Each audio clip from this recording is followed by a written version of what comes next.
Pop Culture. Welcome to the inaugural episode of Raised by Pop Culture. I'm your co-host, Joe Larsen. And I am Jason Mitchell. Other co-host. So before we get into topics, I guess we should go into what this podcast is all about. Raised by Pop Culture is the exploration of how our views and identities have been shaped by pop culture. I will only speak for myself, saying that I've used pop culture to define myself to an almost unhealthy degree in my past. Do you agree? I would agree. I would say that I feel like it has definitely influenced how I interact with people, as far as being a guidebook for how relationships should work. Not just romantic ones, but just general interpersonal relationships, how families should work. And I don't think that it's necessarily correct, but that was the formative thing. Yeah, I feel the darkest parts of my earlier life have happened because it was what I learned from pop culture colliding with the real world. I know I have a memory of in high school at some point we were told to give our the 5 best memories of our life. And all of mine were movie memories. It was seeing The Fifth Element in movie theaters and seeing Dark City in movie theaters. So, and the teacher actually said, "It's like that's really sad." It's like, but what's better than those things? That is true. There's nothing happened to me before that. So basically, this podcast is a way for us to take a look at different aspects of pop culture.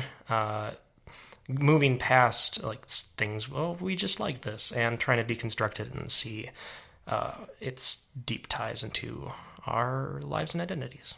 And I would also say that I don't think like this is going to be a very critical review kind of program, because I, at least in my own case, most of the things that had a profound effect on me probably weren't very good from a critical point of view. So we're not going to necessarily be talking about, like, this is my favorite movie of all time because it was so well made or whatever. Yeah, I'll try to keep away from things, too, in our past. Like, this is a thing that I liked, and, well, there's your 10-second podcast. Some of it may be a little dark. Some of it may be amusing, hopefully. Most of it will be amusing, hopefully. Well, we'll see after the recording of this episode. It's going amusingly so far. Ha-ha! Okay, so on to our first topic. We have picked video rental stores.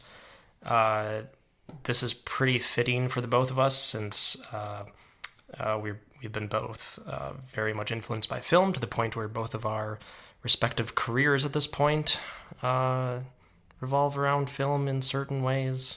Yes. Should we go into that? Sure. I don't know. I am currently a film and video archivist. And I work for a home video distribution company as a DVD and Blu-ray author. And we have both been filmmakers in the past, perhaps in the future. Perhaps. Unless this podcast sends us into the stratosphere. This is the big break we've been waiting for. This is it. But we were born in the same year, weren't we? I believe so. 1982? 1982. All right, 1982. So we were kind of the first generation that grew up when video stores were very much the norm, because the first one, this is my Wikipedia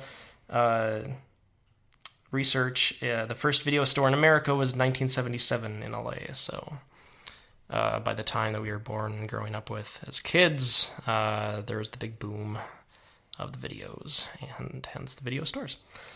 And also, I know that the areas that I lived in when I was younger, and I know for Joe as well, they weren't necessarily super populated areas, and so video stores were definitely like the primary outlet to see stuff that wasn't easily accessible. Yeah, and it's also it was very much the main family activity, at least that I remember in my nostalgia, is that always going to the video stores and watching the videos. Because I know my parents took me to movies in the theater, but I really have no recollection of that until I was maybe 12, which is really wrong on my part, but it's really the videos and the video stores that I remember the most. Yeah, absolutely. VHS was the format that I was introduced to many things on. What was the first video store that you remember in your youth? I don't. Oh. We even made detailed notes for this. I don't remember the stores for quite a few years, but the first memory I have of a rental experience, my family actually had a Betamax machine. We didn't have VHS. We had the competition, but you could still rent those in at the time. And the first time I remember my family ever renting a video, my dad came home with the Michael Jackson Thriller music video, which was released on VHS with like this making of thing afterwards. And also the Thriller video itself is like 13 minutes long. Yeah. So it was probably like a half-hour long tape or something, but there was definitely enough content that it made sense for it to be its own tape. And I was terrified of Thriller. I watched it through my fingers. My dad would tell us, okay, cover your eyes now. And especially the making of, I feel like, was scarier because there was a lot more time focused on the people in the makeup. I particularly remember, like, in the behind the scenes, some zombie or something in a cement coffin, like, that, like, opens the lid of the coffin and starts to peek out, and like them in the making of, like, setting up the shot, like, okay, get ready, action, and then he comes out. And so it was a lot more quiet and focused a lot more on the actor with the makeup rather than like it's just a quick shot edited into like a catchy pop song. So that was a lot more disturbing to me. Anyway, that's my long story about Michael Jackson's Thriller. How did your family end up with the beta player before VHS? I don't remember. They just chose the wrong side. Yeah, I think so. I mean, from what I understand about that format war is that it was considered to be the superior technology. Oh yeah.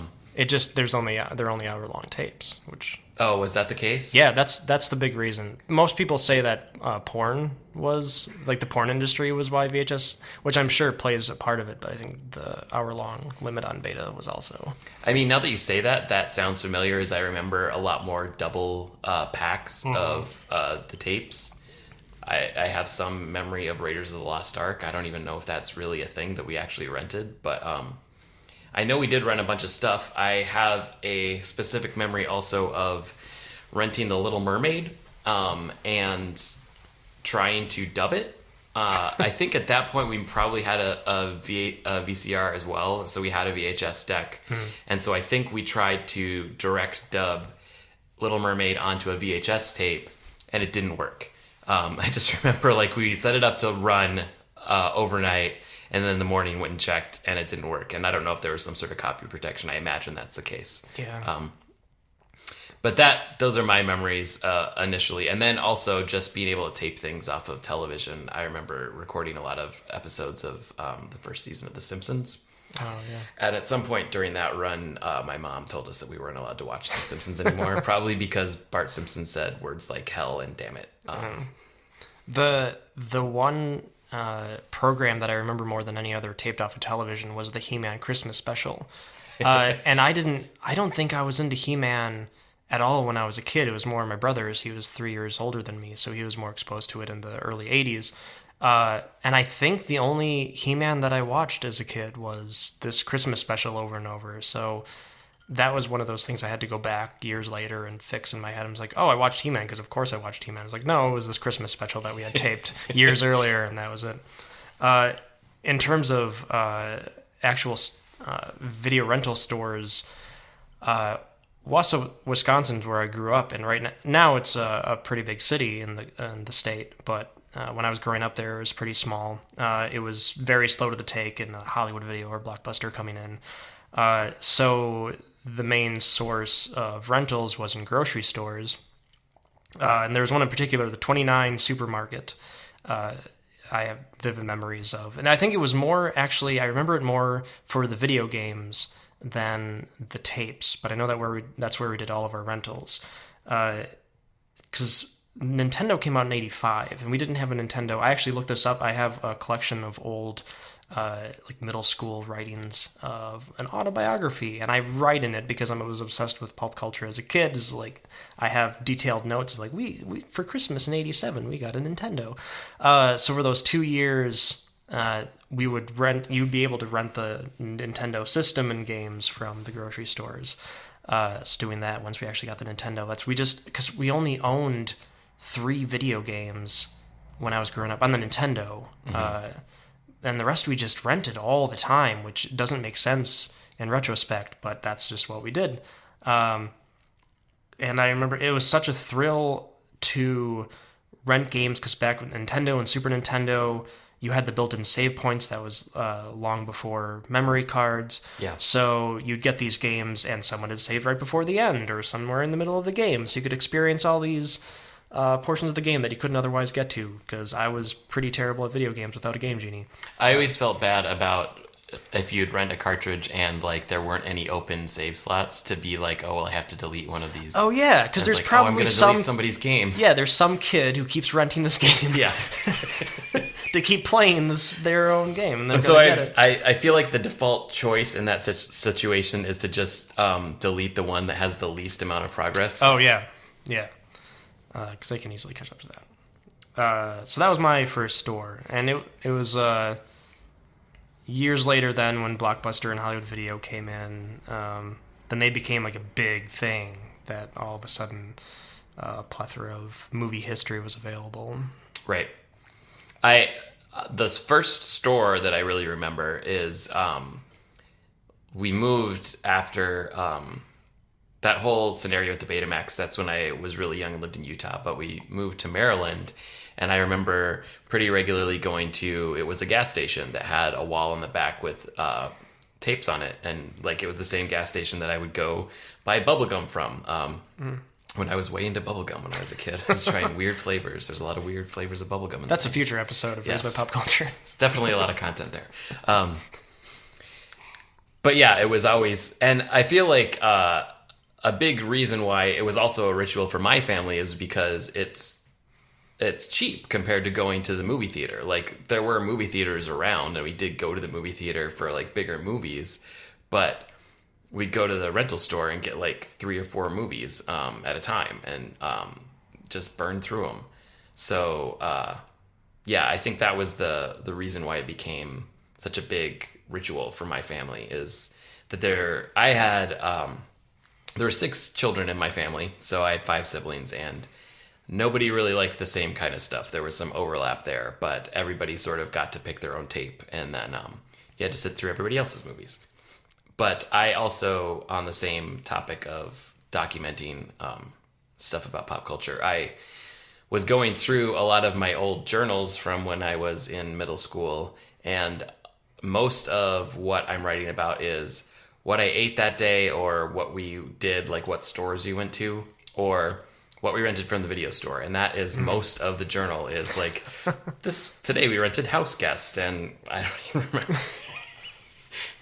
With Honors, that was a big one for me, as I really liked With Honors. Yeah, I was going to ask, is there a particular videotape that you're renting a lot?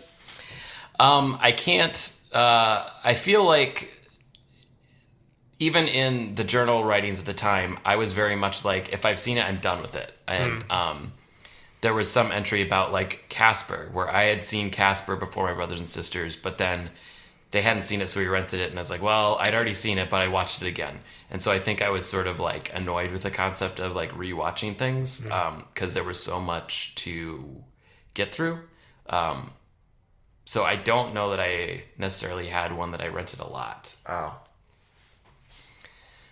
I feel like maybe when I was a little older, there was probably some Hitchcock ones that I rented more than once, like Vertigo, I think, was probably a big one, and the Japanese movie Kwaidan, I feel like I watched a few times.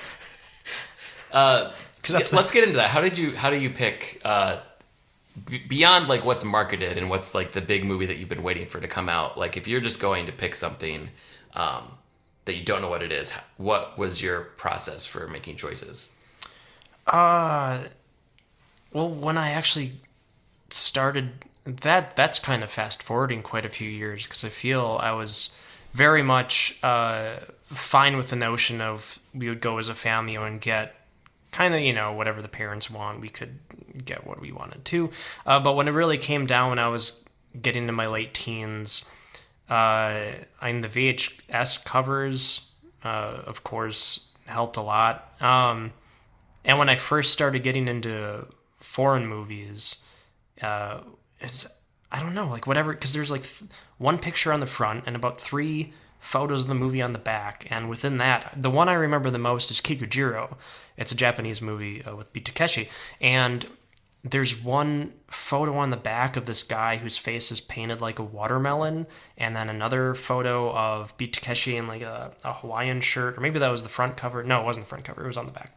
And just with like the colors and how it looked, it took about a year or two after it came out that I actually decided to rent it. But it was always that like mysterious, like, oh, like this seems like an interesting, colorful movie. But I passed it by for a while because that was before I was really getting into foreign cinema. And Asian cinema was the first section of the world that I really got into. And Kikujiro was one of my favorite movies of that, of the world, I guess. Yeah, it's one of my favorite movies. Sure. But even before that, when I would it was looking at it and it's like, this looks interesting. Oh, but it's foreign. So that's the one that sticks out.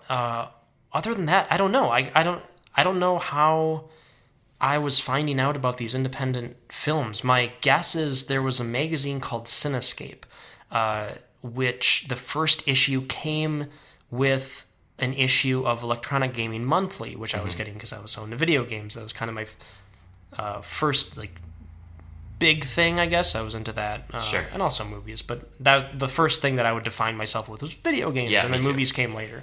But I think the Cinescape issue started defining me for movies, because all of a sudden I had this insider information. Yeah, I remember it gave information on the new Star Wars prequel, and it had the rumor that, there's a lot of Boba Fett's because of the clones. It was like, that's fascinating. And I think there might have been a reference to James Cameron's Avatar in there, because he was trying to make that for 20 years. So like looking at all this information of these upcoming movies, half of which never came out because it was all rumors, I think I just figured out, like the ones I remember really seeking out and getting into, there was Darren Aronofsky's Pi, which also, looking at the cover of that in the video store, is amazing. It's just a black cover, and there's the pi symbol, and if you turned it over, it's just a white cover with the pi symbol. Is that... I have a memory of a version of that had like an eyeball behind the pi symbol as well. I don't know if that was the VHS or if that was just a poster or something. Oh, I don't know. Maybe. But yeah, I do remember. I only remember the pi symbol. That, yeah. Case. And Cube, sure. The sci-fi movie, which... and even that, from what I remember, the VHS cover, that wasn't particularly fascinating. But yeah. I learned about these movies somehow.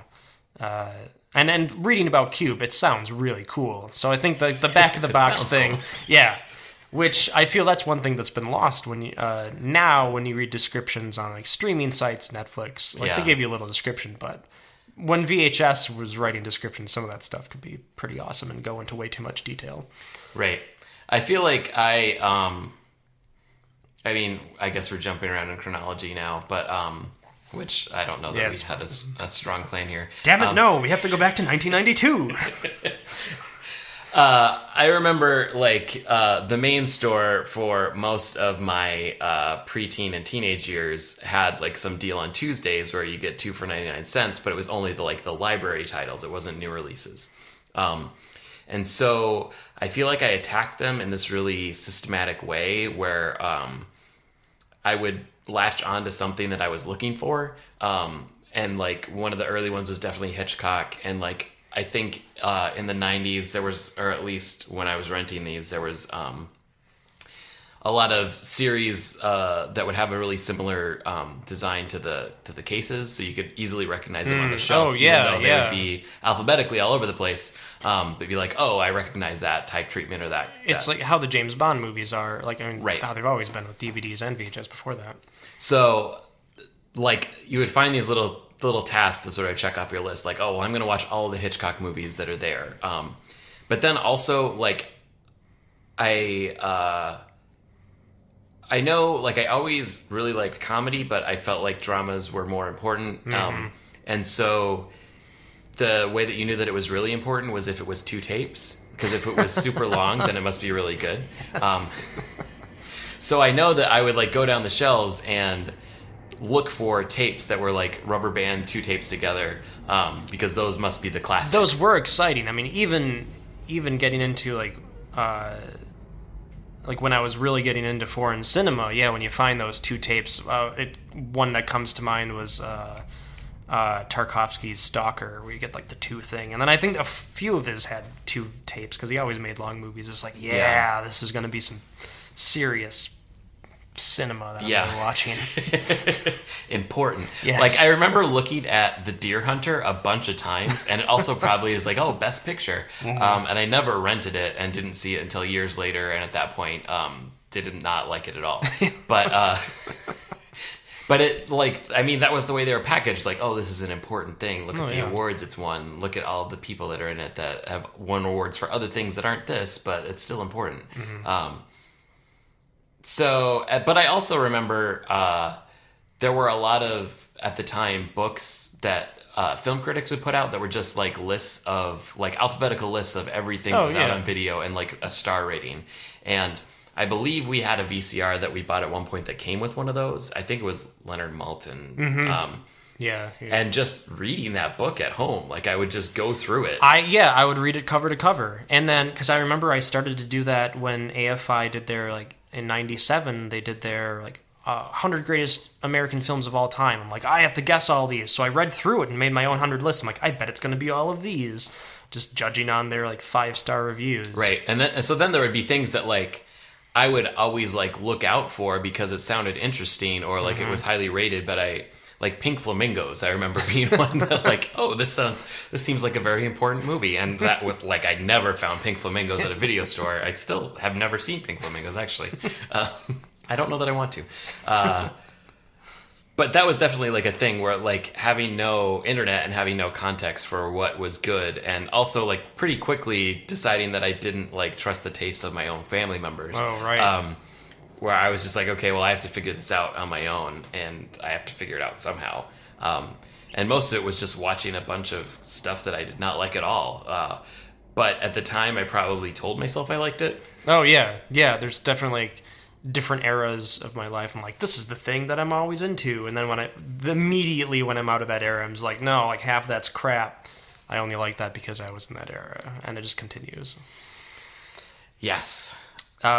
Something you said before about, like, how to go through video stores, that reminded me, like, when I was in my early 20s and very depressed and getting very broke because of it, the Hollywood Video had a deal where it was $1 per like old rental, and there was a limit of 8 at a time. So every day, like literally every day, I would just go. I was living in this basement at the time. I was just miserable. So I'm like, I'm just gonna go get 8 movies, spend the next 2 days watching them, and then just go back immediately and get 8 more.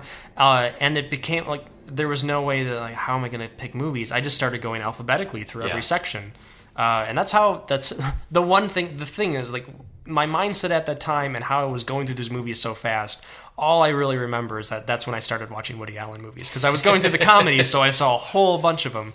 And there's so much, like, these titles I still haven't gone back to see. I'm like, I know I've seen that. I don't remember it. Right. No, that's the thing, too, is, like, the hard thing about preparing for this recording was, like, I know that I rented a ton of stuff that I have no memory of whatsoever. Right. Because it was so... I don't know, disposable at the time. It was just like, mostly like you're trying to get through everything, and I'm pretty sure, like, I understood, like, I'm going to watch a lot of stuff that isn't very good, but the benefit is once in a while I'll find something that's really good, and I would have never known about it otherwise. Yeah. If I didn't do the work of watching everything. Right. It's going back to when my hometown finally got Blockbuster and Hollywood Video. Blockbuster came first, and I had a friend who worked there, so it became it was particularly a big turning point for me in anime fandom, because then I had just made some friends in high school that were in the anime subculture. This was before it was cool, and Princess Mononoke was coming out. I meant to look up what year that was. 98. I think it was like 99. 99, yeah. That's my memory of it. But I remember the thrill that since my friend worked here, she was able to rent it a week before it came out. Ooh. Because that was a big one, because it was the American translation was done by Neil Gaiman, who I was into at the time. I didn't even know that. Yeah. So it was like, I have to see this. And that kind of got me into more of the anime, but Blockbuster just sucked. And I feel it's like that's its reputation now, is that Blockbuster is like the bottom of the barrel rental place because they carried censored versions of movies all the time. But for anime, when it came to that, they didn't bother to separate kind of like the tentacle porn anime from the rest of anime. So they slapped 18 plus stickers on every single anime that they had, which made it incredibly difficult. I don't remember anyone turning me down like, you can't rent that. Blah. Yeah. But it's just like the shameful thing. It was like, now I Right. have to rent this tape that has an 18 plus sticker and blah. I don't believe that I ever got stopped for renting an R-rated movie before I was 17, but I don't know that I tried to either. Yeah, I think I just had the fear of it. And I'm like, no one cared. Yeah. I could have definitely just gone and rented these movies. But yeah, that's kind of the poor, like, people enforce things all the time. It's kind of like how movie theaters is like, they'll probably enforce an R-rated movie. I remember sneaking into The Craft. I was probably 16 maybe at that time, and my friend and I bought tickets to The Truth About Cats and Dogs. So we had planned to buy tickets for James. Totally believable. Yeah. The James and the Giant Peach was like, we'll buy that and we'll go into The Craft. But James and the Giant Peach was at like another wing of the theater. So like, what movie is in the same wing? And it was The Truth About Cats and Dogs. So I'm like, obviously, my high school buddy and I definitely want to see this. Who was in that? Was Lisa Kudrow? I think Lisa Kudrow. Janine Garofalo too.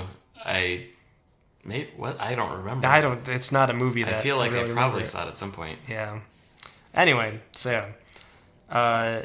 But I think that helped me turn towards Hollywood Video as an alternative, which I liked a lot more. And my town had two of them, and I knew just about everyone who worked at both of them. Definitely partly because of their deal that they had, the dollar movies, but also when I was first getting into cinema, like really hardcore, and that just comes along with independent cinema. You get into Kevin Smith and whatever. Right. It was the 90s. That's what you cared about and thought that was the future of film.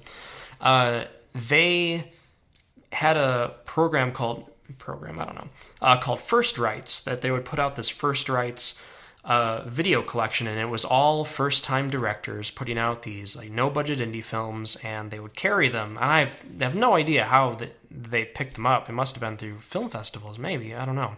It kind of became my goal when I started wanting to make films. I'm like, I'll be part of the First Rights, because this is how I first really got exposed to independent cinema. So they seem to be much more friendly towards different avenues of filmmaking. So it was First Rights, and they had a wider selection of foreign films. Where I saw Kikujiro. Sure.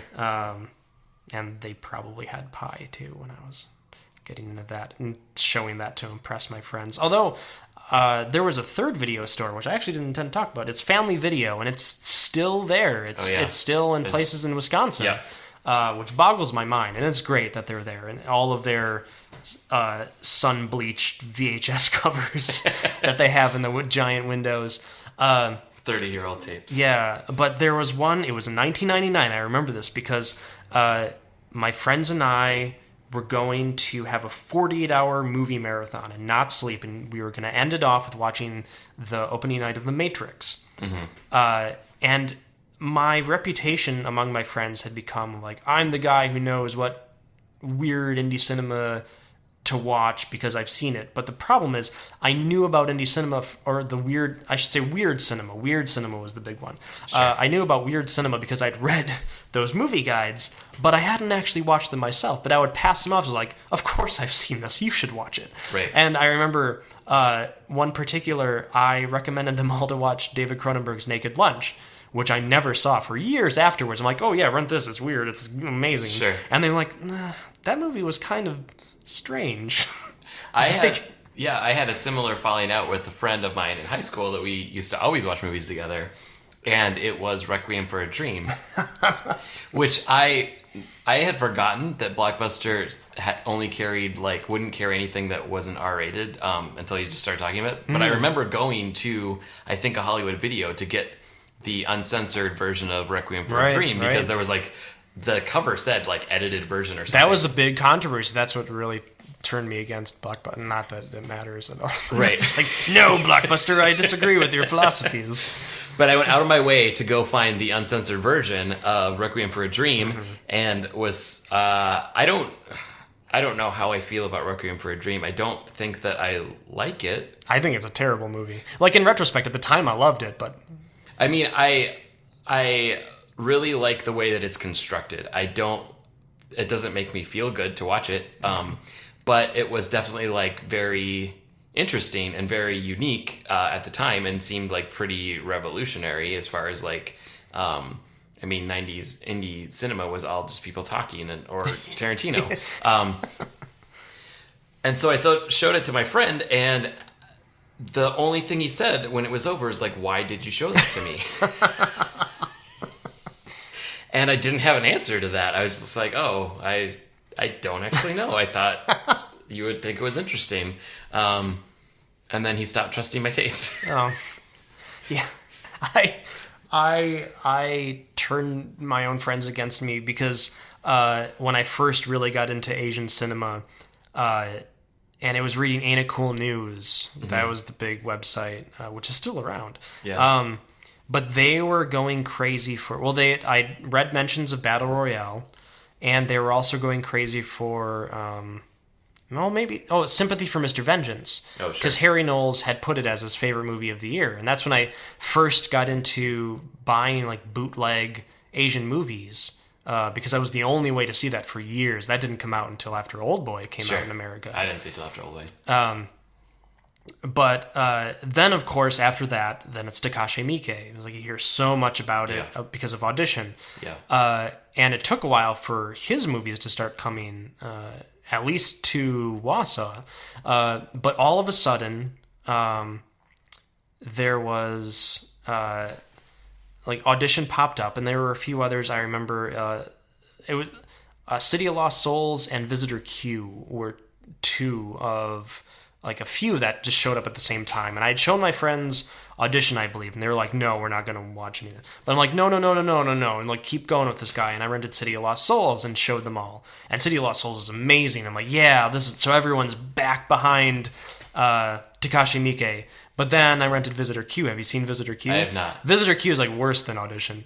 As far as cringe or what? Yeah, it's his most extreme in gross cinema, but it also has a very dark sense of humor about it. Not that Audition actually has a dark sense of humor about it, it's probably his most extreme dark humor, gross out movie. And after that, all my friends we're not listening to you anymore. It's well, I guess it's understandable. But I feel like it's interesting now, and maybe I don't give people enough credit, but that those videos were available in suburban rental stores. Oh yeah. I remember Audition it was prominently displayed for a long time at a lot of rental stores. I remember that cover, seeing it all the time.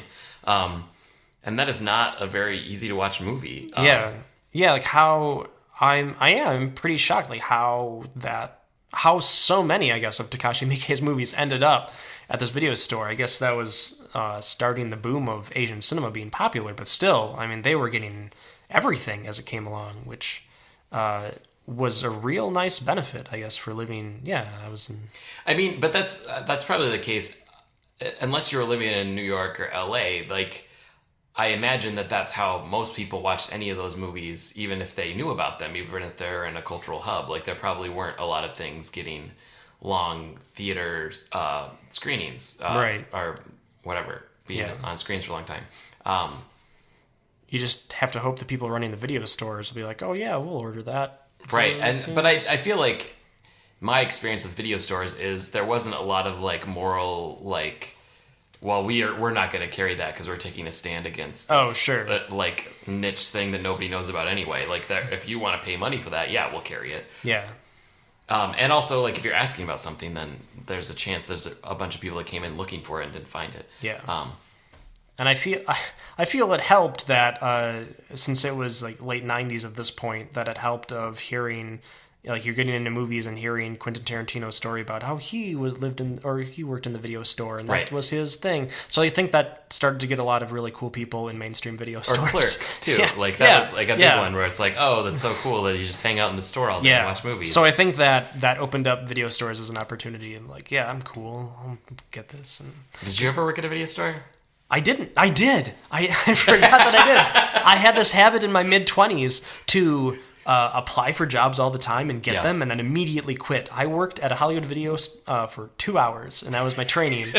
And then I lied to them and said that I'd gotten a promotion at the job that I had. I was working at a movie theater, which was a total lie. I eventually did get bumped up, but it wasn't at that point. It was another month or two away.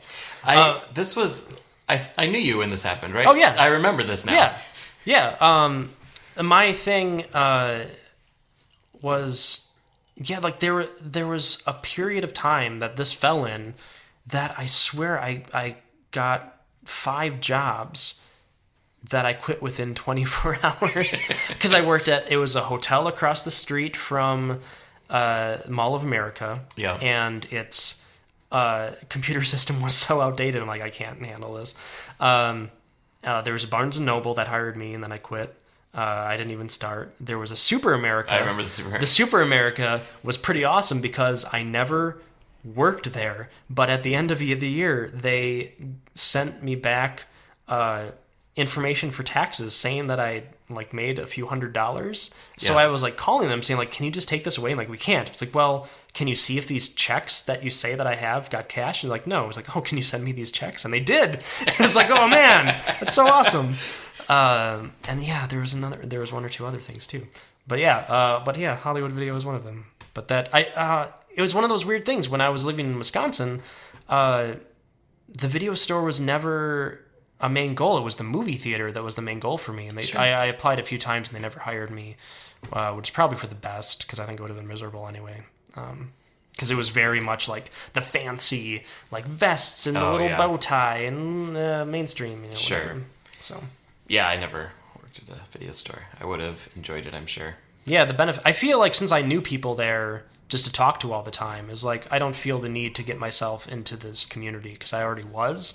Sure. Like it was like, like, oh, I can sneak free rentals sometime from you. You can just give me this videotape, or you can tell me what videotape is the least rented videotape in your whole store, which was Zombie versus Ninja, which I don't believe my friend at this point. There's a movie called Zombie versus Ninja, which my friend at one of the Hollywood Videos said, like, this is the one that hasn't been rented the most. But with a title like that, I doubt that. I think they were just interested in the title.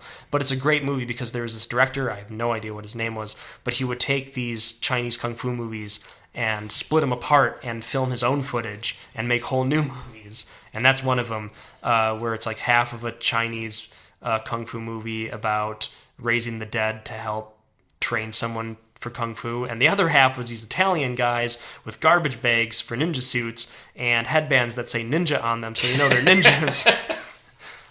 So that was great. Masters of Stealth. Yeah. I had a couple of stores, like, I remember... Oh, keep going. I have nothing to say about them. I remember in New Hampshire...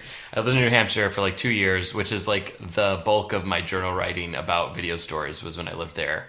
And the store was called Video Smith, and I remember nothing about it. I don't remember what it looked like. I didn't remember that name until I read it in the... I don't remember anything about it. But Video Update was a chain in Minnesota that was the main one all through my high school years. That was the one that had the Tuesdays 2 for 99 cents. So I'd generally go every Tuesday and come home with 4 tapes. And yeah, I guess that's all I have to say about it.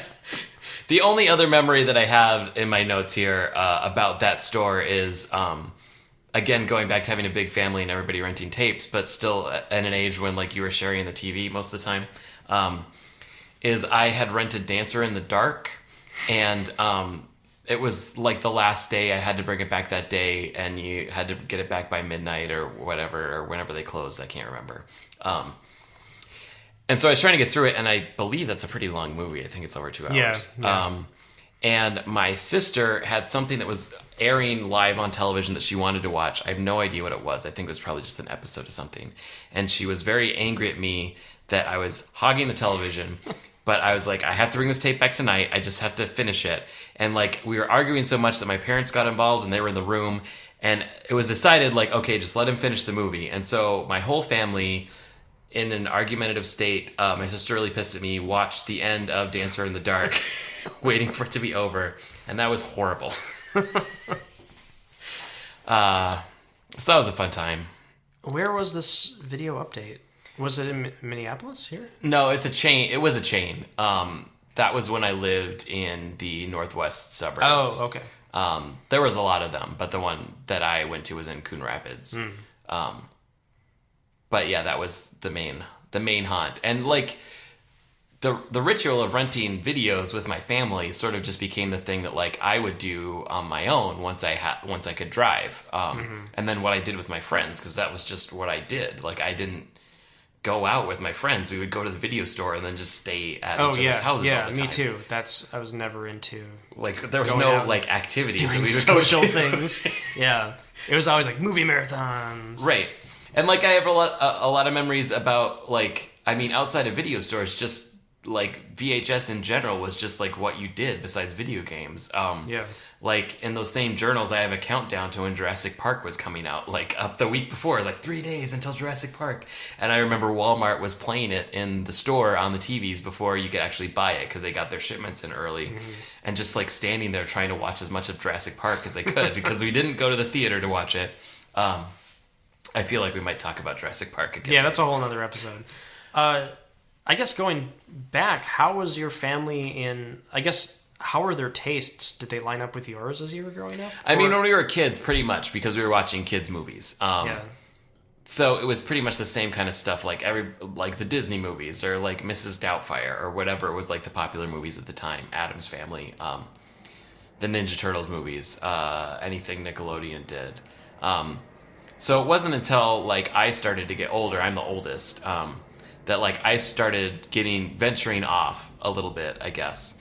And like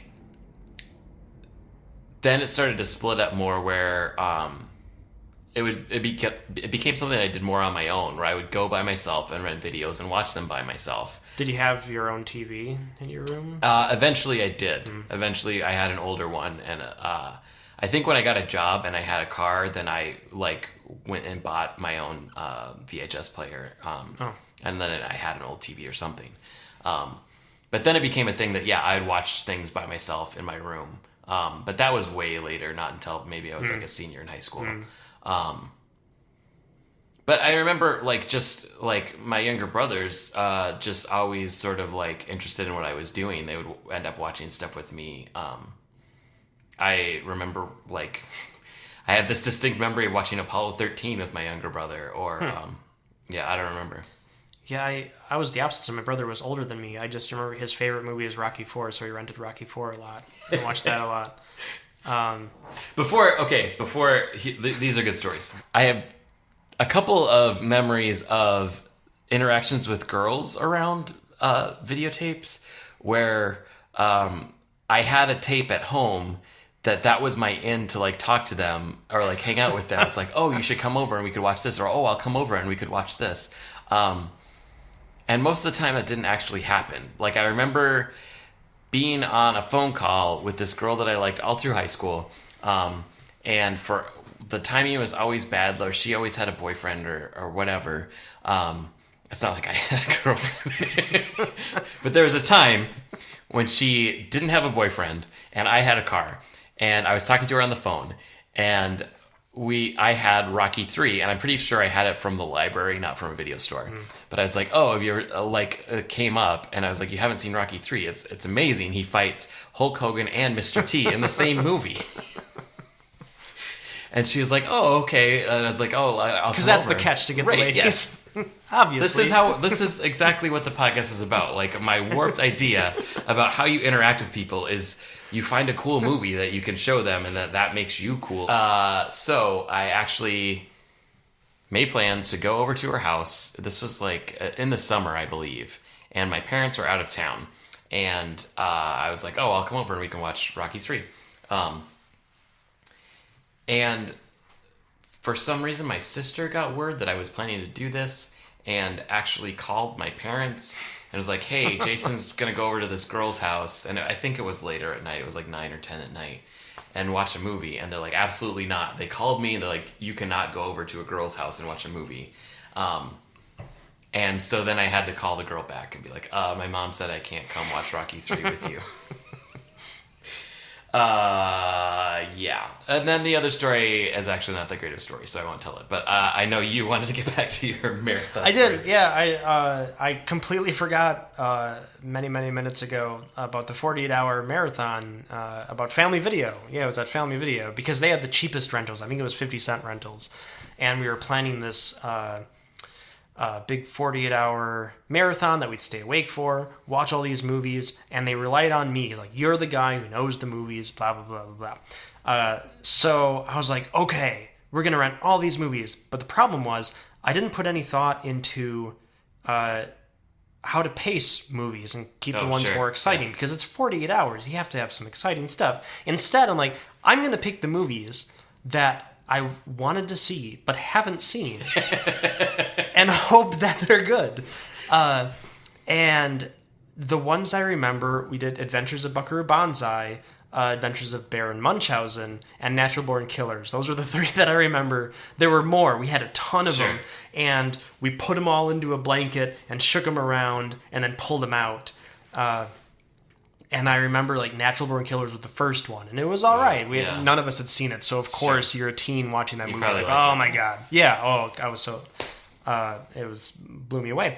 But then it was Buckaroo Banzai, which is a slow movie. I feel, and I feel like that's a movie I've always like. I should be more into this than I am. And then I don't know what it was. I have no memory because we started to get tired after the second movie. I was going to say Buckaroo Banzai would be a great one for pacing. Like, I feel like that, like, my memory of it is like, that's such a great movie. And really? It's yeah, so I don't unpredictable. I don't know. Because I remember it's an embarrassing moment that halfway through the movie, there's an airplane going over. Partway through the movie, there's that scene, I forget the context of it, but John Lithgow is in like a little thing and it's rocketing him and he crashes into a wall. And as he's being rocketed, I'm just like, oh, you have to watch this. This part's really great because I haven't seen the movie. This is the only part that I can guess at might be funny. Yeah. And a friend of mine says, like, well, we know what's going to happen. It's like, well, I don't. So you were keeping up the front that you knew. Oh, yeah. Okay. It was like, I've seen all these movies, obviously, because this is how I've defined myself. Right. Of course I know these weird You're the movies. movie guy. Yeah, and it was such a disaster. Like partway through, we were in my friend's basement, and some other friends of this friend came over. So he, like, as we were watching movies, he took some movies out of the pile and went upstairs to watch other movies with them, which just infuriated me. So I ended up bailing on the marathon 24 hours in and went to an earlier show of The Matrix with other friends. So it was a complete disaster. And I feel it caused rifts in some of my friend group. Like, that was a big thing. It was like a slap in the face. Like, no, I curated this big marathon for you, even though I hadn't seen any of the movies. Yeah. It hurt my identity. Like, as you talk about that, it's funny that, like, I mean, I also, like, thought about watching movies as, like, the default social interaction, and it's, like, the most antisocial thing you can do. Especially in a larger group. If it's, like, you and one other person, like, you might just, like, say a couple of things, but in a group, people want to talk. Yeah. And, like, you're like, no, don't talk, don't socialize, pay attention to this movie. Oh, boy. Oh, boy. Well, what do we have next? Let's go into DVD era. Right. I hadn't thought about it like that, DVD era. I mean, that's how I think about it. I feel, Nicollet Village Video, it was a store in Minneapolis. Mm-hmm. And did we move? Oh, when were you in that area of Minneapolis? I moved into Loring Park in 2003. Okay, because I moved from Wisconsin to Minneapolis pretty close to you in 2004. Okay. So we we were both in the area very similarly, and Nicollet Village Video was the godsend of video stores in that area. Absolutely. And pretty much in all of Minneapolis. There were some other cool video stores, but that's kind of it had the biggest selection and was the cheapest. I still went to other video stores, though. I feel like I went to Blockbuster a lot still in Uptown. Oh, I guess, yeah, there was the Hollywood Video. Yeah. I went to the Hollywood Video. I don't remember why. Yeah, I don't. I remember the Hollywood Video because when they were getting close to going out of business, they put a ton of their stuff on very cheap sales. Yeah, so I had grocery bags of videos. For sure, that was another thing about video stores is like I would actually buy a lot of my home library copies of stuff from video stores when their used copies would go on sale. I still have some of my VHS collection as some of the very obvious Hollywood Video cartridges or like the plastic containers that they would have in. But yeah, my memory of Nicollet Village Video, even though primarily they had a ton of VHS, is that was when I started mostly getting DVDs. And I think it was just like that's what was the most recent stuff was available on DVD, and so that's what you would get. And especially as I started watching TV shows on DVD, which wasn't as available on VHS. Oh, yeah, definitely. And if it was either a gigantic collection. I mean, that video stores probably don't want to carry, or they'll do like here's a few random episodes on VHS. But that's interesting that you say the DVD, because my nostalgic love of Nicollet Village Video is for the VHS, actually, because I feel I'd worn out, by the time I got to Minneapolis, I'd worn out the foreign films that were available in Wisconsin. Yeah. And I knew that there were so many other ones that I wanted to try, and it helped that my first job there was at a very independent, rundown, pretentious movie theater. I shouldn't say the movie theater wasn't pretentious, but the people working there at the time were very much of like the punk, pretentious cinema mindset. And they introduced me to a lot more of, I guess, more European cinema, because I'd been mostly focused on the Asian cinema. So going into Nicollet Village Video, there was so much that they had on VHS still that wasn't released on VHS or wasn't released on DVD for years, or was never released on DVD. Yeah. So that was kind of the treasure hunt of finding all these things. Well, I remember they had a lot of like stuff that was not. Let me start that whole conversation over. I remember a big kung fu section, like a lot of stuff that just like wasn't like really released in America, right? Because they did have movies that were technically bootlegs that they say like they're all region, they're not really bootlegs. Well, no, they're bootlegs. They're just acceptable bootlegs because these movies aren't released in any other way. But then, yeah, it was great because the way my mind works of like this checklist is like, oh, there's all these new sections now that I have to go through. Oh, absolutely. I would go to like the martial arts section and be like, I don't even know where to start here. But it was great. And they also had a similar deal. I think it was like $4 for $5. Yeah, it was $4 for $5 for 5 days. Okay, I think. I meant to look up. There's actually, if you Google image it, there's a picture of some of the sign. And I meant to be like, oh yeah, because the pink dots. They put the pink dots on all the movies. Let's talk about that store. What that store was like.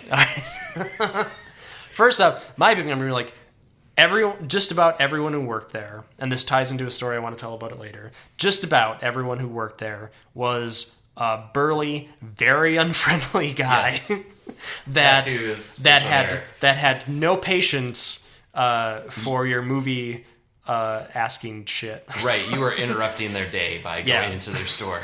Yeah, they wanted nothing to do with you. And there was always dogs. There were 2 big Rottweilers. Yeah, and they always just openly smoked in the store. Yeah. Like the whole store was filled with smoke all the time.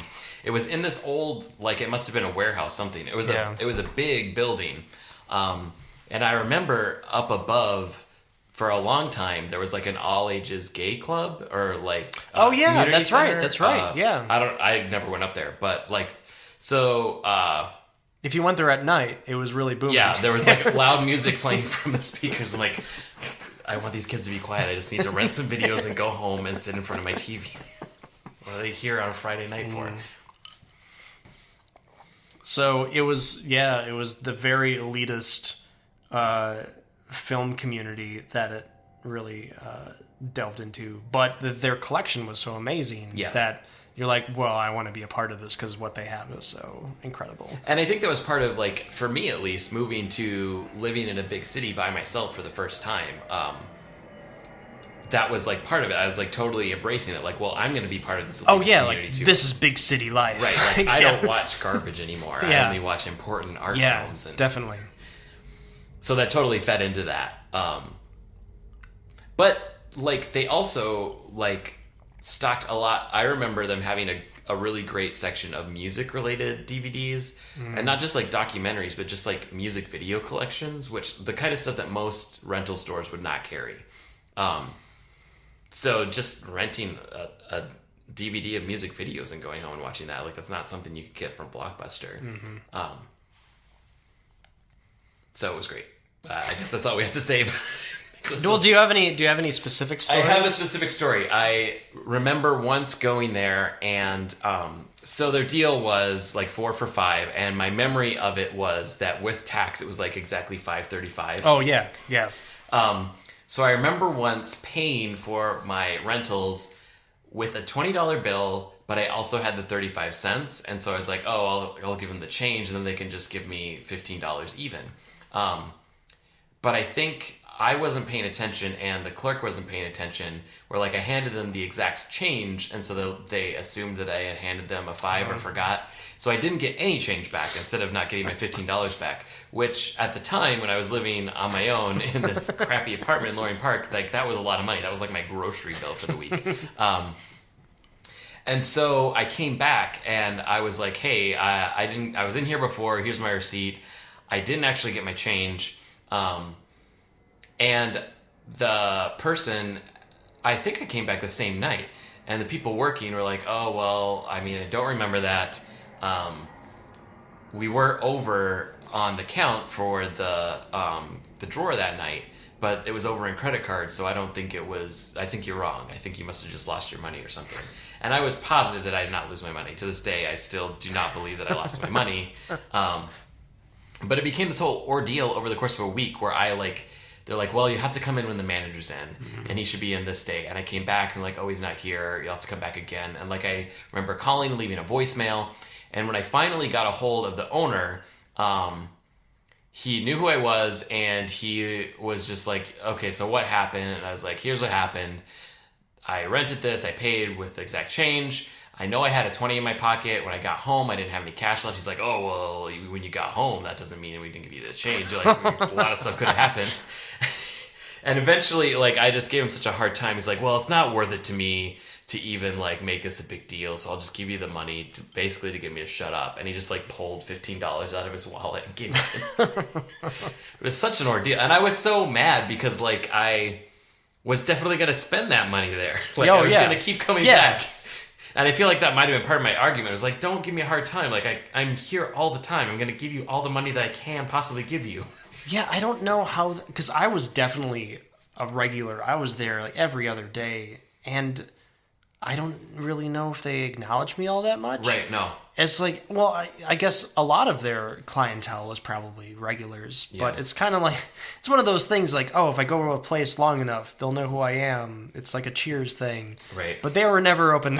They're just like, oh, who cares? Yeah, they weren't like accepting new members. Yeah, it's like all of a sudden they're going to open up and have conversations with you about films. Like, no, you're not. You're never one of them.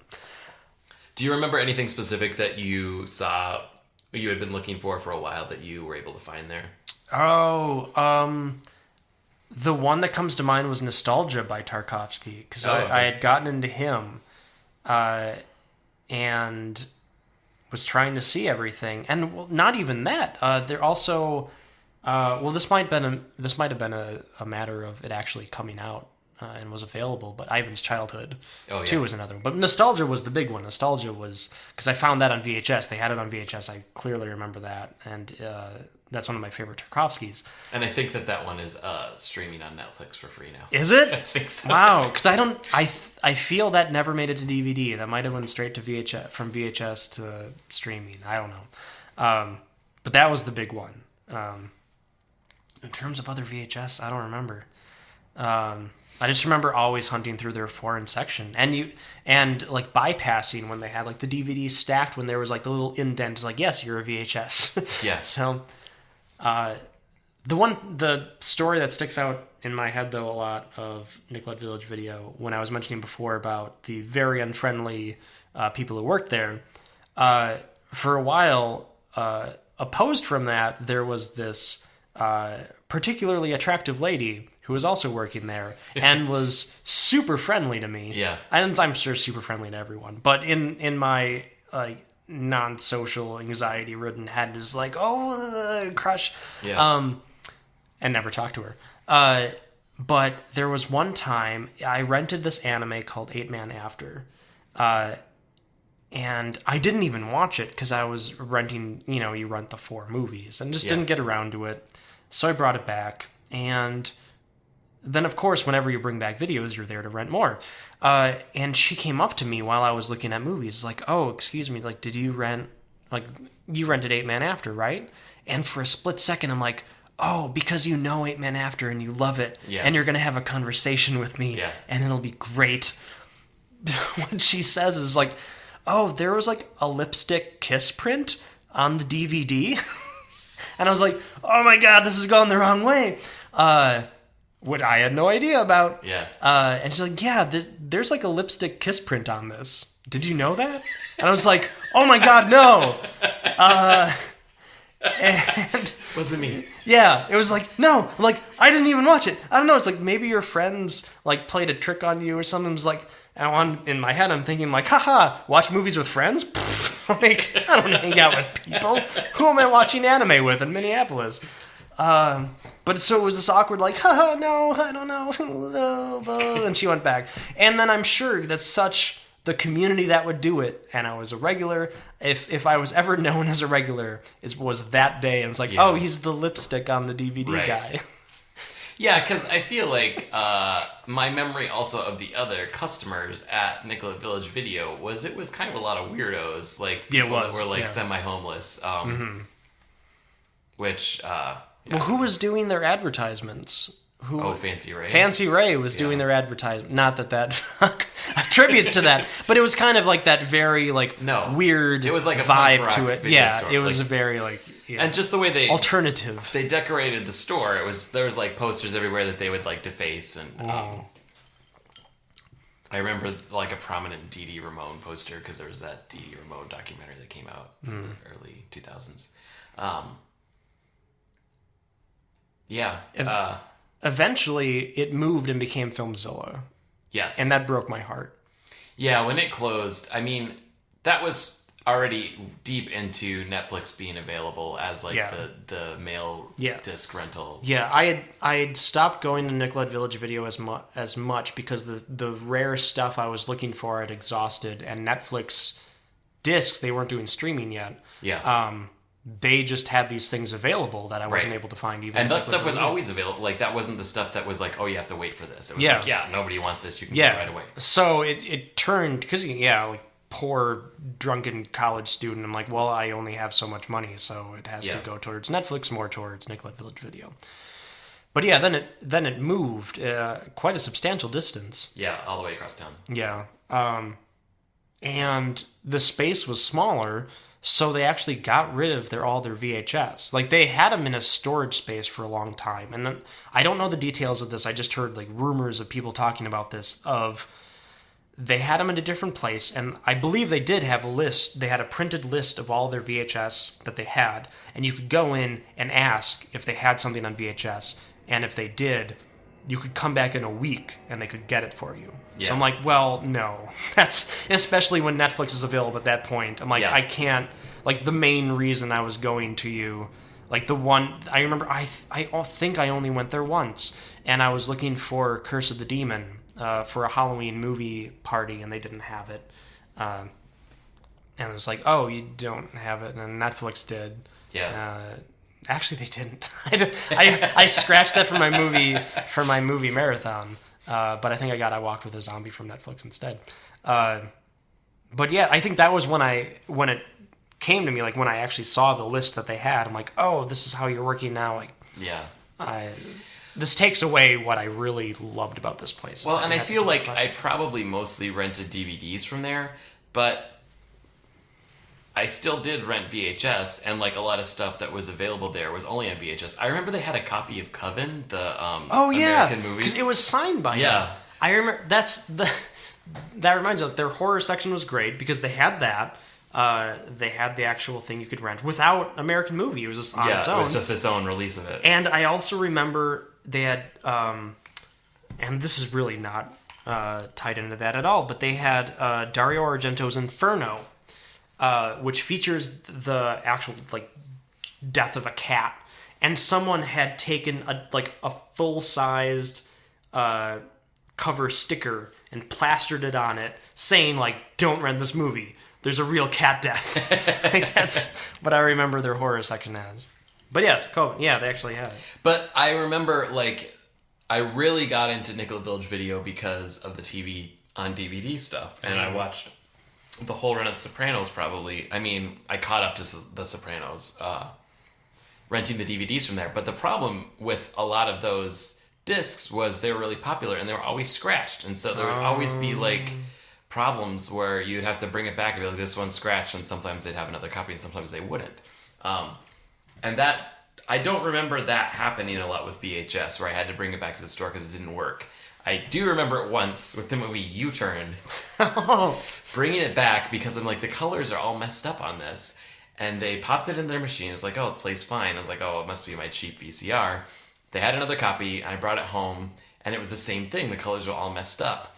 And I realized it was because I had something stacked on top of the VCR. It was like putting weight down. I think that happened to me, yeah. It was putting weight on the tape while it was playing. It actually affected the picture quality. And I don't know if it was because of a longer movie and maybe the tape quality wasn't as good. But so there wasn't anything actually wrong with it. But that happened all the time with DVDs, where they would be scratched to the point where they wouldn't play, or just like scuffed their fingerprints. Or you rent it and it's like cracked all the way through. It's like, wait... that happened with Netflix. Did you not notice? Oh, yeah, Netflix too. I would send a disc back to Netflix and get the same exact one back. Oh, yeah. Exactly the same. Again, it was great that they had these films you couldn't get anywhere else, but sometimes it's very obvious, you only have one copy, and it's this one, and it's cracked. Well, the other thing about Nicollet Village Video is it definitely got me into Criterion Collection. Oh, yeah. Because those boxes just looked great, and they were there, and they weren't at Blockbuster. Yeah. And so they had a whole section, right?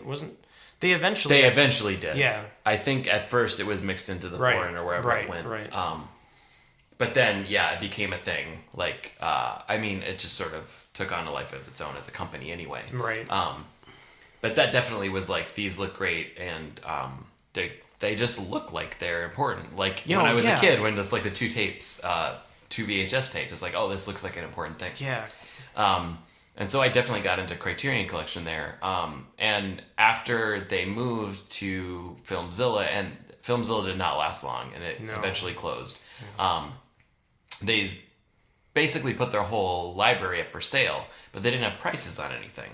And I worked pretty close to the Filmzilla location when it was going out of business. And so I went there, and I was very confused by the whole system. I was like, okay, so everything's for sale, but there's no prices on anything. And basically what they were doing was you could grab what you wanted, bring it up to the counter, and they would look up the going price online for stuff. Oh, I remember that. This is from you telling me this. Yeah, so if something was out of print and selling for a lot, then they would charge you a lot, which is fair.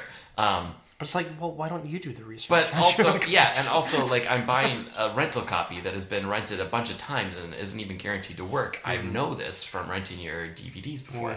But I remember bringing up, I know I did buy Husbands and Wives, which I didn't have a copy of, which is still my favorite Woody Allen, probably. But I also brought up they had the Decalogue, and he wanted $50 for it. And I was like, I'm not going to pay $50 for that. Yeah, I don't want that. I can't remember what else I bought. It was really minor stuff.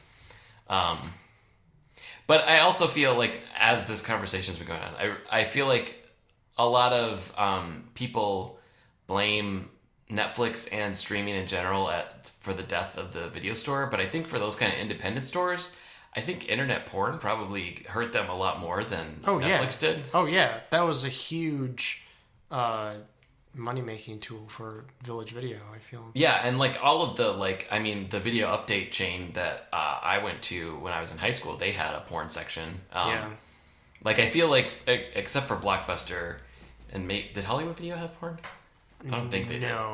No. Like those big chains were pretty family friendly, but the other ones were all like, well, they make most of their money off porn. Yeah, this is what's keeping you in business, and the rest of it's a passion project. Right. Yeah.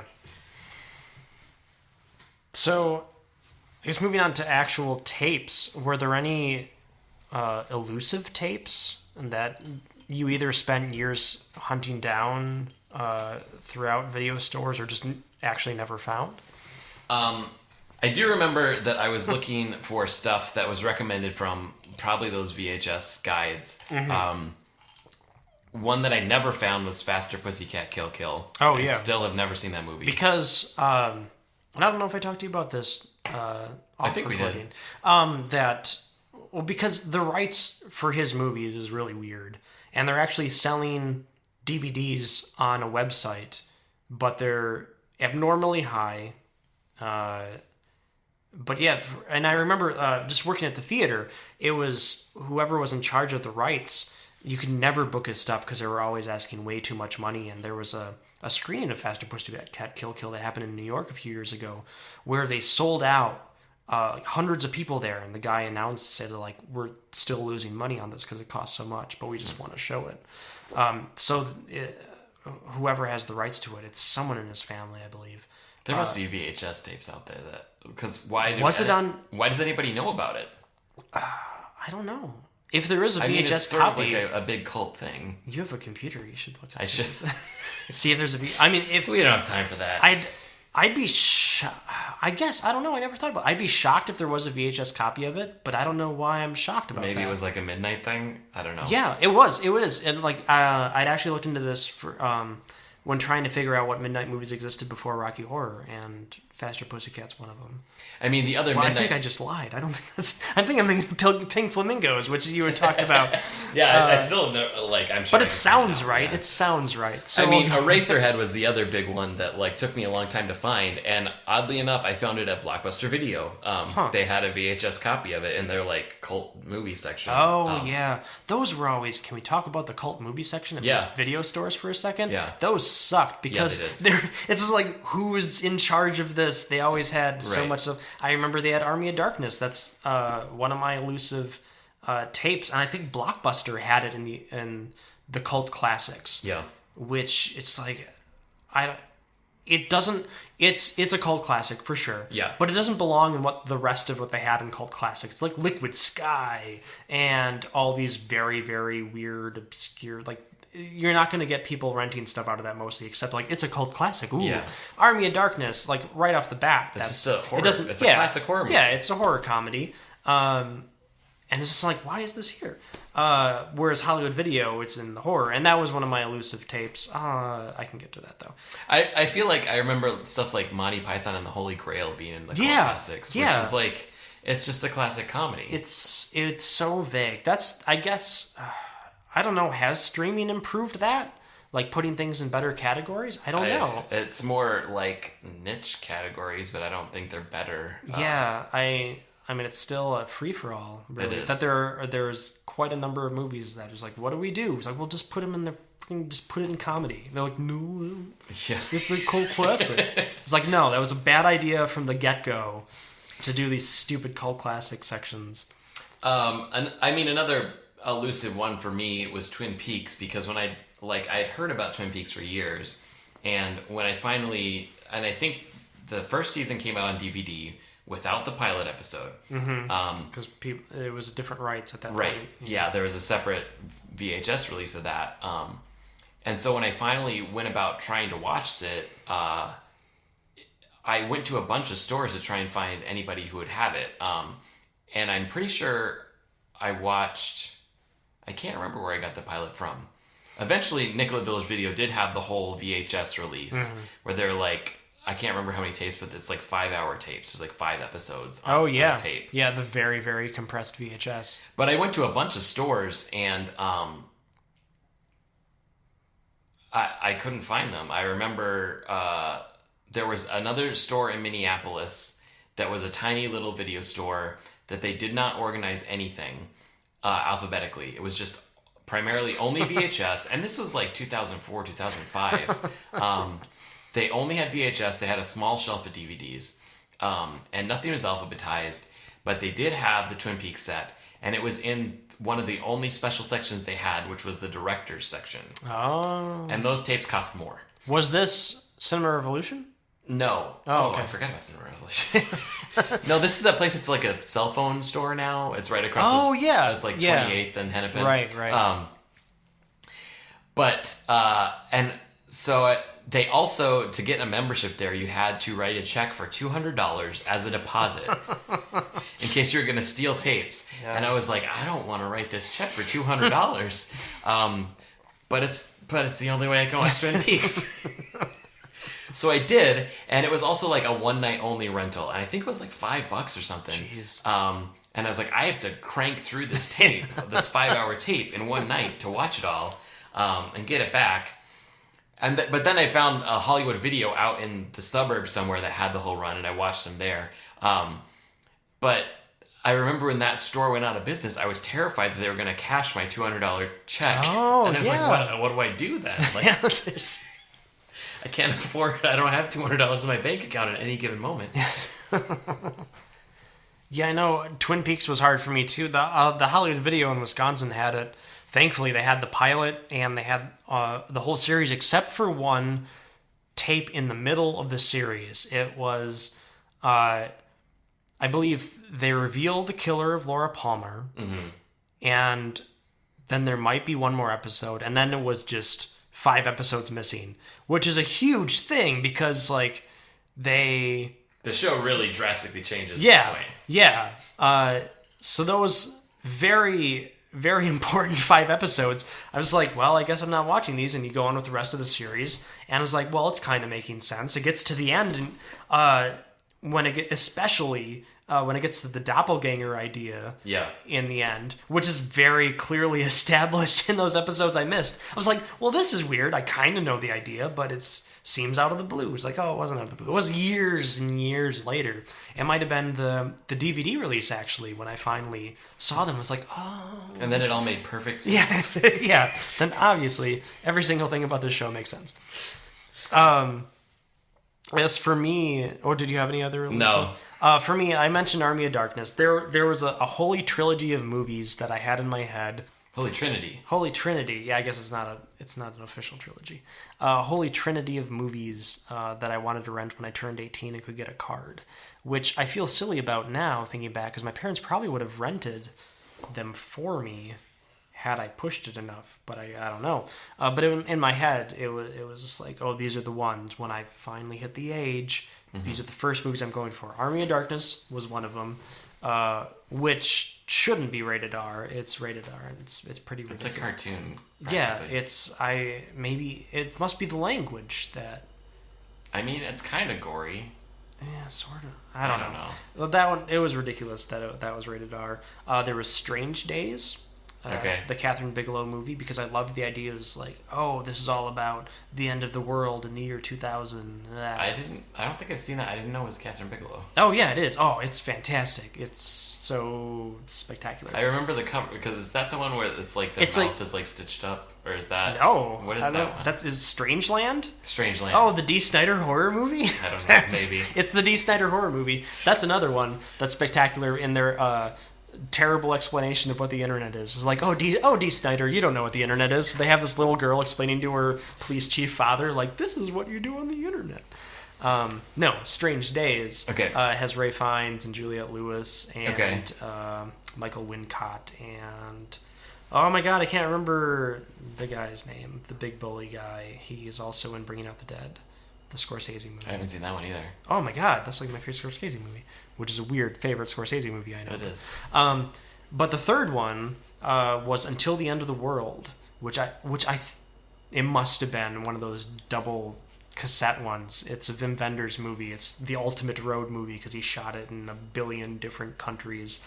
But I was so interested in it because it bills itself as the future of cinema. And I actually just went and reread the back of the VHS cover, and it's because it says that it's like it's the new future of audio and video and visuals because of the soundtrack, because it's the U2 they have on there, and they have a bunch of other songs. But for the visual part, like he shot some aspects in HD video. So it's like, oh my god, HD video. What year is this from? It's probably around 95, 96. Oh, wow. So, and it's a giant mess of a movie, but it's really fascinating. And I don't think it's any good, but it's really worth watching. It's Sam Neill's in it, and Sam Neill's the best. Sure. But yeah, like this billing of like, oh, obviously, reading the back of this box, this is the future of cinema, so I need to see this movie. Right. But that's the one. I'm like, why didn't I ask my parents about this one? Because I don't even know if that's rated R.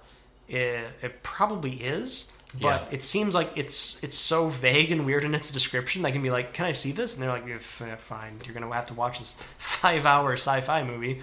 But those were the three big ones. There was also, and this is fascinating, this is why I like what this podcast is for, is going back and trying to dig into these past issues and ideas and stuff. Yeah. And this is not at all what I just said, but this is more for like information that I discover by doing this. Oliver and Company. Yeah. Because I loved Billy Joel as a kid, because my brother had some cassette tapes of Billy Joel. We should do an episode just about Billy Joel. We should. I don't know how much I have to talk about, but I'll talk about Billy Joel. I can talk for an hour about Billy Joel. So Oliver and Company, somehow it eluded me. We didn't go see it in theaters. And I don't think I saw it for a long time either. Well, here's the thing. I've had in my head until yesterday when I looked this up. I was like, it's just weird that I remember looking for it and not being able to find it. And it's weird that I wasn't able to find it. What I found was it was not released on VHS until 1996. What? And even in that was like 89 or something, yeah, wasn't it? Yeah. And even then, it was only limited because it got a theatrical re-release in 96. Okay. Which I do not remember at all. And yeah, it had a very limited VHS release in 96, but it was not widely released until 2002. Wasn't that the Disney thing though? Like before VHS really took off, is like every 7 years or something. Well, yeah, they did the vault, like the big vault thing. Yeah. But Oliver and Company is weird, and I guess I haven't looked back to see if they did it with any other film. But they just never released it at all when it first came out. Yeah. And my guess is because that was right before Little Mermaid.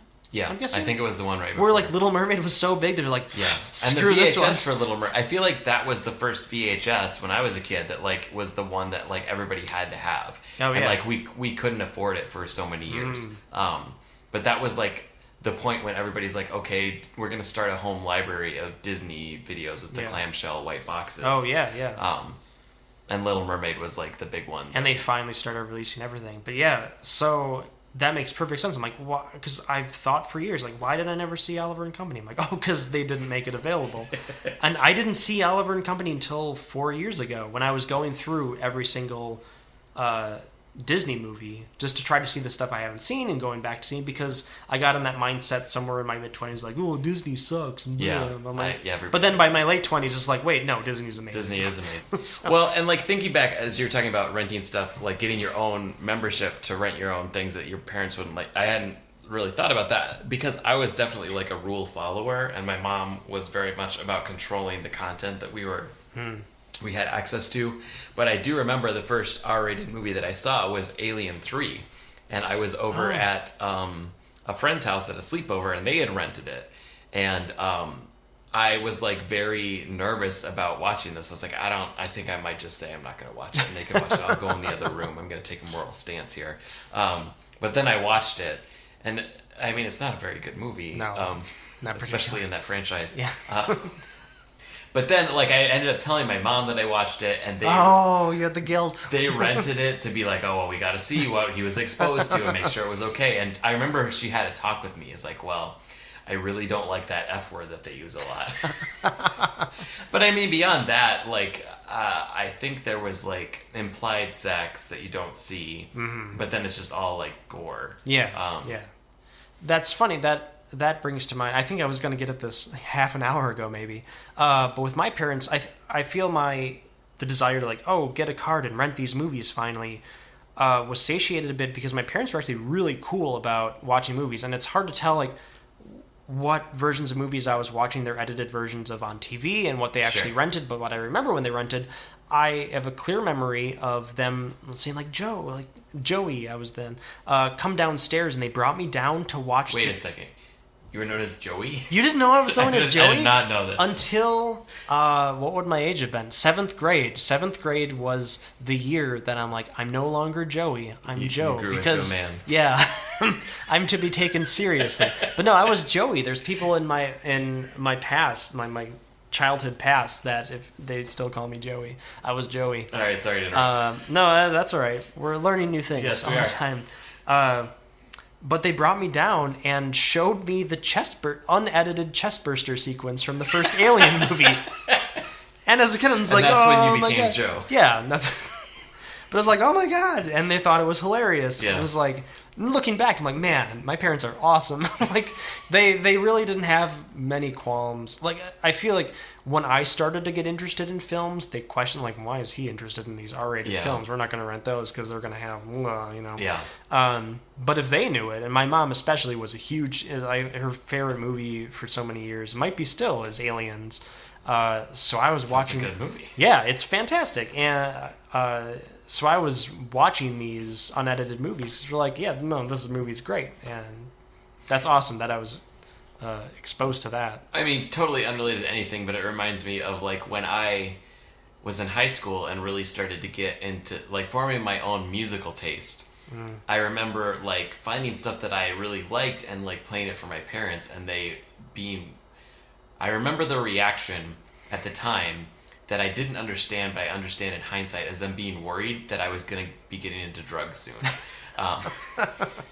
Because I remember playing like especially this Beck album, Stereopathetic Soul Manure, which is like a bunch of early recordings before he signed to a major label that are like really jokey, kind of hokey songs that I thought were hilarious, and I thought they would appreciate that. But they're like, I'm worried that he's going to be getting into drugs. They weren't worried about drugs at this point, but I have a very vivid memory of I got the Fight Club DVD. Yeah. And there was a Green Bay Packer game about to come on, which my mom especially was very into the Packers. But I'm like, no, you have to see this, because on the Fight Club DVD they have these public service announcements that played before certain screenings. And there's one of was it Brad Pitt? I think it's Brad Pitt. The You're in a Sterile one? Yeah. Whereas like that's Brad Pitt. Yeah. Where was like it's like, oh, giving the whatever of the movie, exits and whatever. It's like, and remember, like, urine is sterile. You can drink it. And I thought it was the most hilarious thing. And my mom was furious. I'm sure everyone at the time went through a Fight Club stage. I don't know that I could rewatch that movie now. But I remember showing my dad that movie and my sister.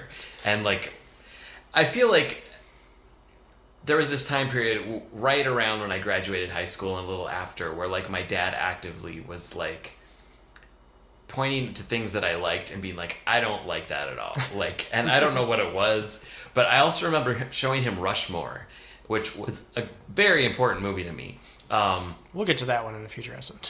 But his reaction after watching it was like, that was a stupid movie. I can understand Fight Club. That's a weird thing to have towards Rushmore. Right. Like, it's Fight Club, like, the thing with Fight Club is, like, I showed it to my dad, and then, like, I think I had it rented, and I, like, gave my sister the option, like, hey, do you want to watch this movie? It's got Brad Pitt in it, but it's a little weird, and it's a little dirty.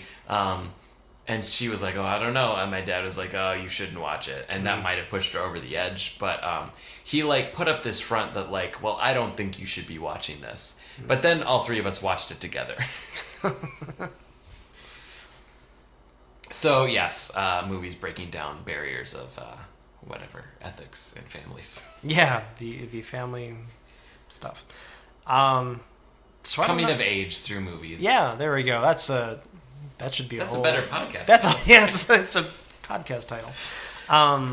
So I don't know if there's much else to talk to you about except the end. Except the end.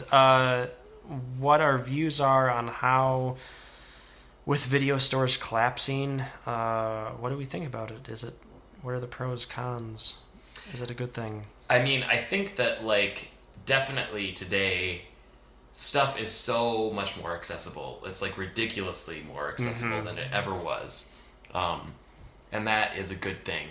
But nobody's directed to this stuff. I don't know. Like, I feel like video stores had a certain level of curation, at least the mom and pop ones, where they would carry whatever people asked for, but also places like Nicollet Village, they definitely had, the owners had a taste that they were catering. They had an audience they were trying to cater to. It wasn't just like, we'll carry whatever's going to make money. I mean, there was a certain element of that. But I feel like streaming stuff, it's all about business deals. It's like, well, we're going to make a deal with this distributor for everything that's available at a certain price level. Yeah. And I don't know. What do you feel about it? I'm going to take a curmudgeonly approach, and I've really been torn on this as we approached recording this. I wanted to try to find the positives, but there's a lot more available. My idea, like, I'm very interested these days in what films are only available on VHS and aren't and will never be probably available in any other medium. Yeah. And that's a lot of, like, different edits of classic movies. My favorite, Warriors of the Wind, which is a U.S. edit of Nausicaa, The Valley of the Wind, which is notoriously, like, it's bad. Like, they cut a half an hour out of it. They rename the characters. They change the story. There's a lot of films like that that people blow off. It's easy to blow off. It's like, oh yeah, this isn't the real film, but it's historically important. And I feel, I guess, as an archivist, that's like, no, this.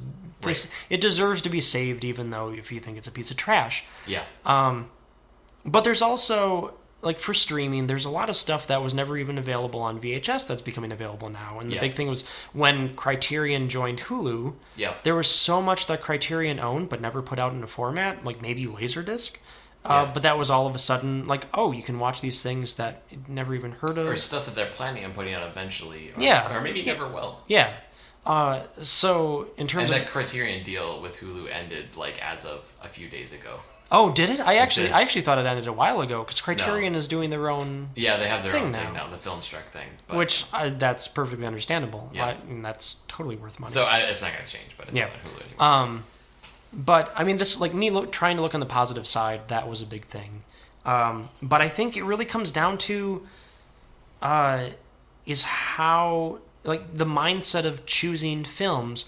The instant that I switched from going to Nicollet Village Video to Netflix, it's the queue. It's dumping things into this, and then your main focus becomes, I have to get through everything in this list. Right. And that... as someone with anxiety and like this feeling like, no, like, this is my main focus. I just have to get through this as a thing. And like, I stopped enjoying movies. It's like, I just have to check these off a list. Yeah. When before on video stores, I didn't have to do that. You go in there. It was about discovery. You wander aimlessly and you pick things. And even if you have a list of things you're looking for there, it was never the extent of the choices and... the list was like a jumping off point. Yeah. And you can always choose, like, oh, this looks interesting. And I don't know, like, because we are the very first year of the millennial generation, maybe.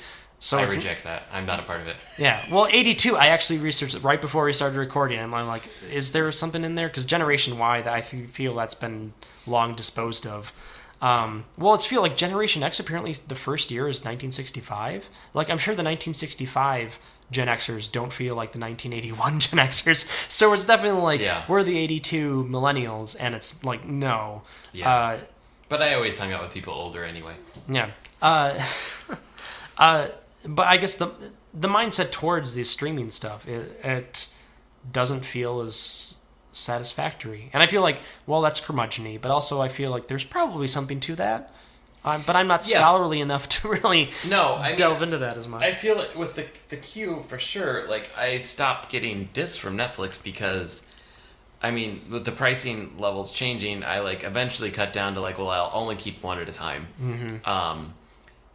But then stuff would come up on my queue that like I definitely wanted to see, but I was not in the mood to see right then. Right. And it would sit on my shelf for weeks. Oh, and yeah. then it became like I'm just paying to have something sitting on my shelf. Like I could go rent this. Like I don't know. Like it wasn't worth it anymore. Like I wasn't actually using the service enough. Yeah. But yeah, I agree that it became more of like a chore, and it wasn't about like. There's something about going into a video store and finding something interesting that just strikes your fancy that moment that you don't get like browsing through Netflix. I spend a lot more time browsing through my Netflix streaming library stuff than I do actually watching anything for sure. Yeah. But it's not enjoyable at all. I hate it. Like the interface, like I can't find what I'm looking for. It's just like, well, this is stuff that we think you might be interested in. Yeah. And then it starts like leading you down this path that starts shutting off options instead of opening up new ones. Whenever I look at somebody else's, if I go to somebody else's house and they have Netflix, I like to browse on their Netflix and see like, what are you getting recommended? Because I want to see the stuff that's available that they'll never show me because they think I don't like it. Because they think they know who I am. So, I don't know. I feel like it's different. I feel like... And the thing about like adding things to your queue for the disc era of Netflix, it wasn't like I was like really browsing the site to find stuff. I was browsing somewhere else. I was like looking elsewhere to be like, well, what should I add to my list? It wasn't like Netflix was this great thing to look through to find and discover new content. I definitely had a handwritten sheet of hundreds of movies of after years of being in video stores. I'm like, this is the stuff I've heard is good, but can't find anywhere else. Right. So I got Netflix and instantly dumped all these movies in and got rid of it. I basically got Netflix as a way to not have this list anymore because like, well, now my list is online. Yeah. And I'll just go through it. But yeah, I don't know. So, were we supposed to think of positives? I miss it. I miss it dearly. I miss it too. It's and I think it's something that we're going to be nostalgic for that the new generation isn't going to be nostalgic for. And I feel right now I'm at the point where I'm more interested in what's coming out now as opposed to movies that I was not exposed to as I was growing up or in the decades prior. I feel like my time in video stores was covering all of that, but now it's much easier to follow newer movies through these streaming services because they don't really promote the classic films. No. Reading articles and whatnot, I'll search down things on a decently regular basis, but that's not the main focus anymore. Where I feel the main focus of video stores is like, I want to hunt down these classic films or even these old films, and I want to immerse myself in this world. But now it's just kind of like, I just want to keep up with what's going on now. Well, and I feel like, especially American studios have become a lot more protective of their classic library, where like that stuff is not available. You can't just go stream Casablanca. And that's sort of a shame because it's going to make the demand for that go down. Like, I feel like the intention is that, well, there's a high demand for this, so it's a premium product that we can't just give up for free. But the result is that, like, nobody knows about it because they'll just watch whatever is there. There's so much stuff they can watch. They're just going to watch what's available. They're not going to go out of their way to watch it in some other format or some other delivery method. So I don't know. Like, I feel like it's going to end up with a lot of people that... a lot of stuff that isn't as well known as it was when stuff just used to play on TV or was on video. When I feel like it was... Like, when we were growing up, the idea of classic stuff was like, well... let's see if we can get any more money out of this. But it wasn't like we have to protect this property that is so valuable. Yeah. And so it just, in essence, makes it valueless. But, like, the inaccessibility to it makes it more of an undiscovered thing. So we should just make some new video stores and go back to VHS. Let's take a step back. Start making VHS more. I mean, I think, like... the result is that I have my social habits that are definitely formed from this era when that's what you did is you went and rented movies all the time. And I don't think that that's necessarily different. I think people definitely watch Netflix now, and Oh, yeah. younger people do. Yeah, and it's still, I mean, there are ways to hunt down things you wouldn't otherwise be exposed to. It's just such a different way of going about it. Yeah. That maybe being exposed to video stores, it's tough to fully embrace it at this point. I mean, it's the same thing as watching live television. Like, you had to sit through a bunch of stuff that you didn't really want to watch. Yeah. And now you can just, like, watch exactly what you want at any given second if you pull out your phone. So, I don't know. It's a different time. Yeah. Fuck it. That's the end. I don't know. We'll survive. Yeah, I think we'll be fine. Yeah, we'll do all right. I don't know. Is there anything else? Is that it? I think that's it. So... Well, I miss video stores, and... Yeah, in conclusion, I really miss video stores. I really do. But life goes on. Yeah. And so... I guess we'll talk about something else. Yes, later. we'll figure out something else to be really sad about nostalgically. Yes, this is just us next time. So once again, I'm Joe Larsen. I'm with Jason Mitchell. And Raised we by were pop culture. Raised by pop culture. Raised by pop culture. Cut to a jingle. Jason.